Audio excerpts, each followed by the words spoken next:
Once, when I was 9, my white gave me a flower. I don't remember what type of flower it was, just that it was purple and that he made the trip down the 3 flights of stairs from the apartment he shared with my white to give it to me. I had just gotten into the taxi with my mom to head to the airport and back to America, and knew that flower with its delicate purple petals would not survive the 14-hour flight back to the States. My mom suggested that we tuck the flower in between the pages of a book so it could dry out and be kept that way. The flower made it back to America, and for the longest time, I kept it carefully tucked away in a box in a drawer in my room. Each time I pulled it out, more petals would detach from the stem, but it always reminded me of White. That instance with the stairs and the flower is the last concrete memory I have of him. All I said was, "Come on, White," and maybe one more time, "Con chào, White," because that's all I knew how to say in Vietnamese.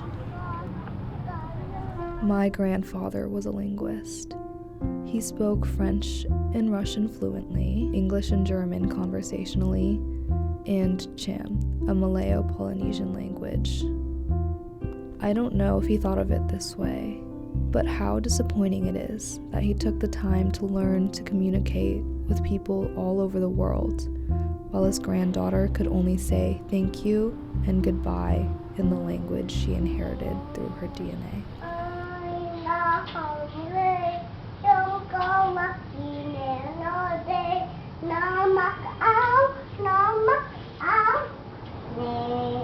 It wasn't always that way.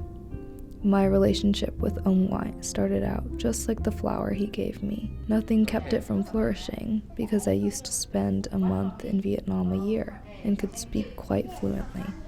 I could sing songs and hold as good of a conversation as any 3 to 4-year-old could in Vietnamese.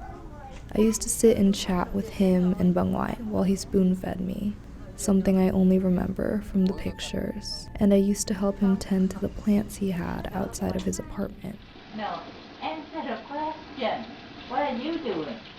Washing my hands and my favorite sleep. Pluck the flower from its native environment and send it to the other side of the globe, it will sit tucked away in a box in a drawer. Of course it starts to wither. I try not to blame my younger self for locking that side of my culture into the depths of my personhood. She lived in the suburbs of Western New York, where the shape of her nose and the curve over her eyes marked her as foreign. When her parents would speak to her in the language, she tended to respond in English until household conversations would simply chorus in it.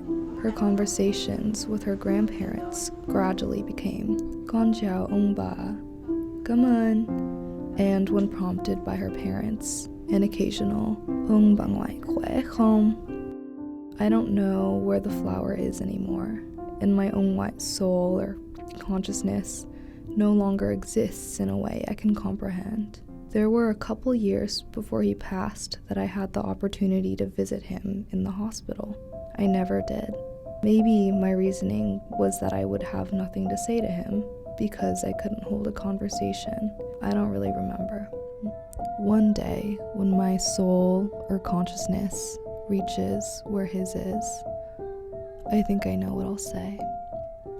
It'll be something along the lines of, "Ông à, ông có nhớ nhành hoa ông tặng cháu hồi cháu còn 9 tuổi không?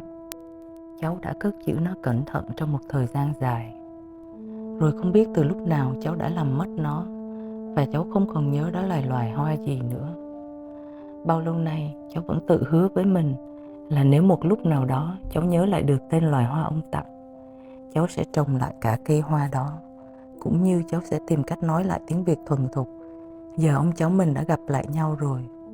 Cháu và ông sẽ tiếp tục chăm sóc mảnh vườn của ông như ngày xưa ông nhé."